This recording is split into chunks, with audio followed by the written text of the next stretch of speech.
special box. That's special board. For the special kid over here.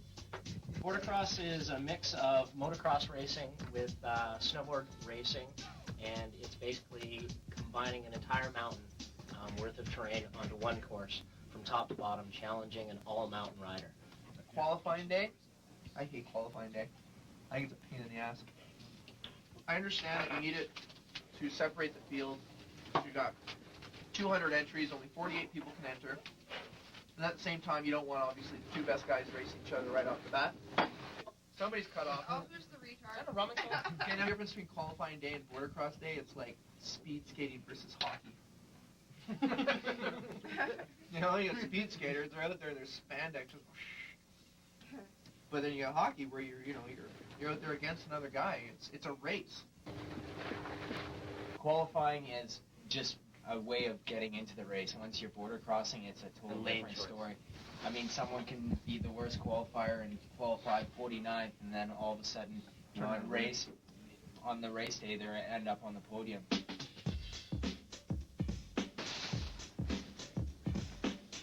Yeah, a good course is fast and smooth and you know, like it's kind of seamless. You know, it looks like we're doing a lot of jumping and throwing around stuff like that, but a really good course, you know, it's like you're seamless. Like a pinball. You find a rhythm. You flow from one obstacle to the next. Like last year on on the Swatch Tour, they had a radar gun set up on the course, and they were getting excessive speeds between 50 and 55 miles an hour, and that's racing. There's high risk when we're out there. When you have 6 guys racing down a course, everyone trying to get down there and be the first guy down, there's going to be incidents. It's guaranteed that every boardercross you go to, there is potential for injury.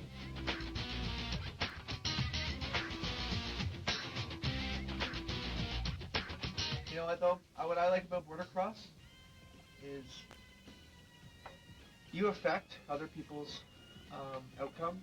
Unlike every other kind of snowboard competition, like half pipe or racing, you sit on the sideline and watch a clock, or you watch somebody else's performance and cross your fingers and hope something happens to them. Or whereas in boardercross, you're side by side with 5 other guys. You're going to affect their outcome, their race.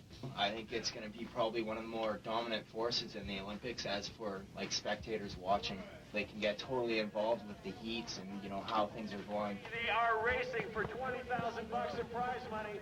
You might have 2 heats where nothing happens, and then all of a sudden, you know, the next heat there's a pile up of 5 people.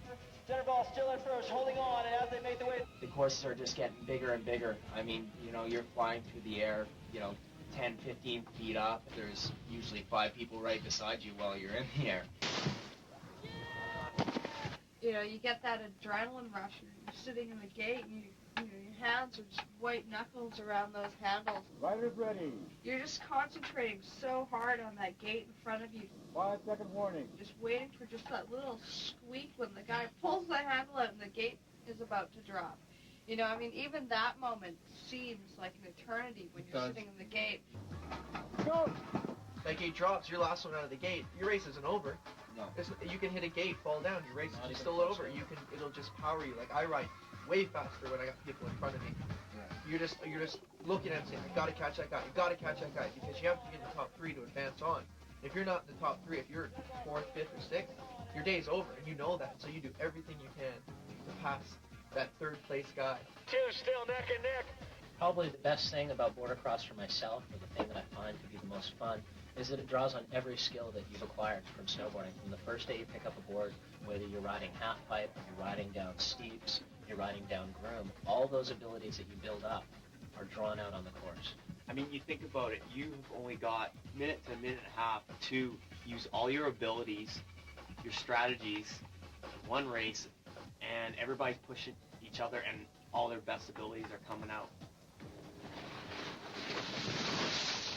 All good snowboarders eat sushi. Pure protein. Every snowboarder I know eats sushi. See everybody next week. Come pie. Next week. When we're actually snowboarding. We actually do snowboard.